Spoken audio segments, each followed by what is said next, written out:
Today is a special day because it is the launch of the preferential trade under the AFCFTA Guided Trade Initiative, GTI. The launch, which is being coordinated by the Nigeria AFCFTA Coordination Office on behalf of the government of the Federal Republic of Nigeria, as well as the AFCFTA Secretariat, is in line with the vision of Africa's founding fathers to unite the continent in one shared prosperity and renewed hope agenda of the present administration. The national coordinator, Mr. Segun Awolowo, Nigeria AFCFTA, his office is hosting this launch in Apapa Port in Lagos. Mr. Awolowo notes that the key objectives are to demonstrate and showcase Nigeria's trading under the AFCFTA and that businesses in Africa can take advantage of the GTI to trade, as well as the processes through which the AFCFTA can be effectively engaged. The Minister of Trade, Ms. Doris Anete, who is there at that event, even as we speak, identifies this as a watershed moment for Nigeria. And she says she's thrilled to witness the birth, congratulates the first companies that will trade under this initiative, and they include Dangote, Catstell Solutions, the General, Flour Mills, and a whole lot of them.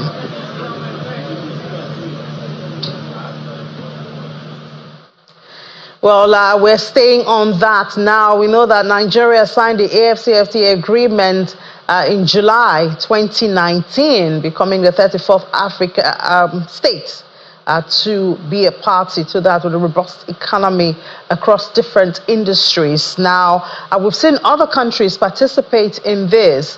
We've been talking about Nigeria's readiness and preparedness for this. Well, let's discuss this with Dr. Bamidele Ayemibo. He's the Chief Executive Officer and Lead Consultant of Free Tea Impex Trade Academy. Dr. Ayemibo, good afternoon. Should I say congratulations? Yes, congratulations indeed. Good afternoon. How are you? Yeah, great. So, I mean,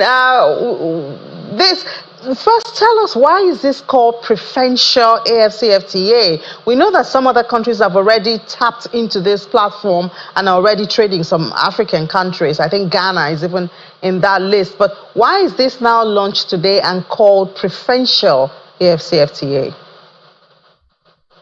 All right. So because the agreement has been signed for many years now, the AFCFTA Secretariat in Ghana had to start an initiative. They call it Guided Trade Initiative. And the idea is to see how do we begin to trade on the AFCFTA in such a manner that we can begin to identify the bottleneck and the issues with the protocol vis-a-vis the law and regulation of different countries, so as to be able to begin to fix it in such a manner that when we have a lot of other business coming on board, we don't have hiccups in the process. This started for over a year now. The first trade was done between Kenya and Ghana. I think it was extra that was shipped, and a number of other countries have come on board, and we've been waiting eagerly, looking for when Nigeria is going to do its own. And now we are doing it's preferential because, of course, it's a free trade agreement with preferential treatment for different products. Not all products will be traded under the AFCFTA, of course, obviously, but at least 90% of goods based on the agreement are going to be fully liberalized, but we still have others that are partially liberalized, and those that will not even be allowed at all will still retain their tariff based on the agreement. But all these are allowed for countries and regional section in Africa, like West Africa, in Africa, for example, to determine what will be allowed and what will not be allowed. So tell us what will be allowed, what will not be allowed, the tariffs. Tell us what makes this different. Those tariffs you talked about, what is out of the window and what is in trading on this preferential platform? Okay, so we currently have the common external tariff in West Africa that allow trade to be done in West Africa, either ECOWAS, and that's what has been adopted within the ECOWAS region to be allowed for trading. So what this means is that we have 90%. Now, if for individuals that want to check what is allowed for each country, AFCFTA already have a website for that, that you can Google it, to be able to get the information that if I'm shipping to Kenya, for example, I can easily identify what will be allowed duty-free into Kenya and what will not be allowed duty-free into Kenya. That way I know if my product is eligible for free trade agreement within Kenya or not. So we see fresh set of companies there, and it's the big guys. Do the small companies have any share in this? That's the challenge, actually. We talk a lot about SME, the SME, the engine room of the economy. But most of the time when we want to do things like this, I would have loved us to showcase small businesses that are able to also meet this criteria. I'm hoping they will, because one of the challenges is that the challenge of export readiness for a number of SME in Nigeria. So I understand the reason why the government will go for the big guys, because they know, okay, these businesses are pretty much ready. In fact, some of them are already shipping to these locations, only that they were not shipping under the free trade agreement. But now those shipments will now be done under the free trade agreement to enable to enjoy duty-free in all these locations. So, the payment system has been a hurdle for a while. And I know there was the introduction of PAPS. How's that going? How active and helpful will that be, after this launch? Yeah, PAPS is the Pan-African Payment and Settlement System. And the objective is, it was discovered that $5 billion is being paid in fees by different banks in Africa for remittances abroad.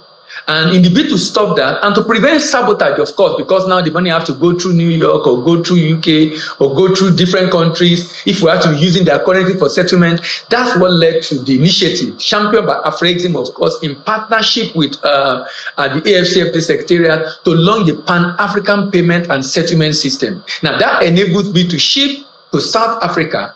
I can ship to South Africa. South African buyer will pay in rand, and I will get Naira in Nigeria. That is on already.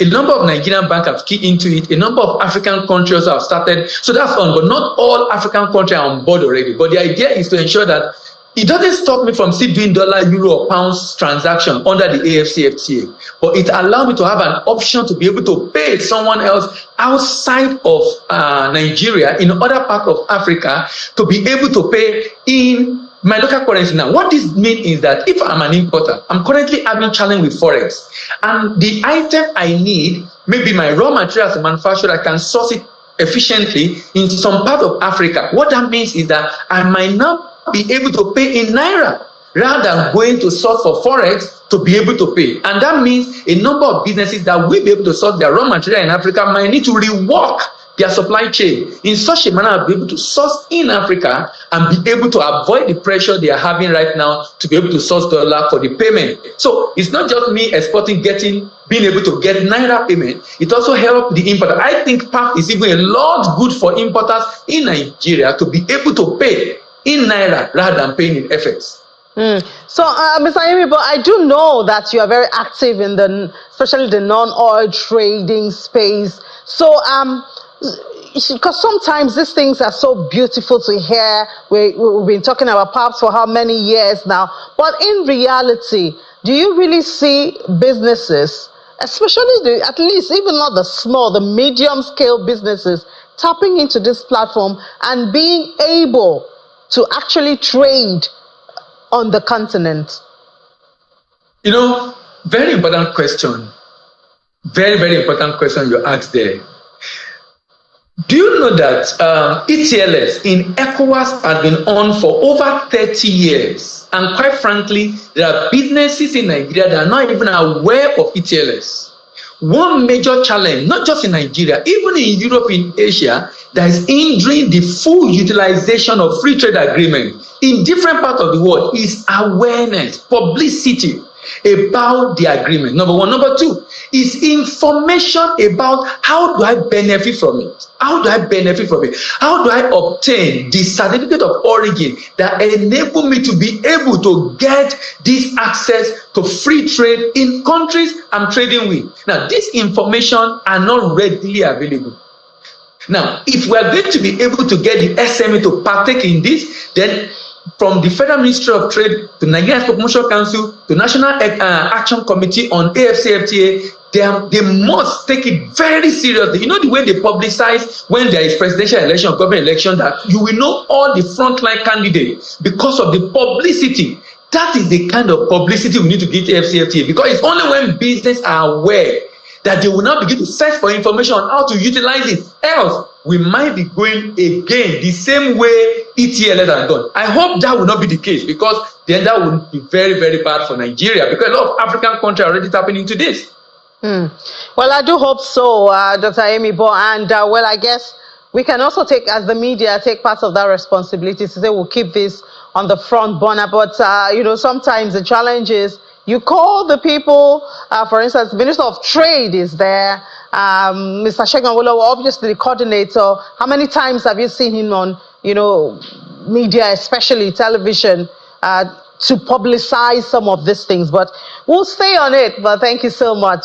And we say congratulations again, you know, for this launch. Hopefully, we will see the fruit of it. Dr. Bamidele Ayemibo, the CEO and lead consultant of 3T Impex Trade. Thank you very much for having me, and bye-bye. Bye.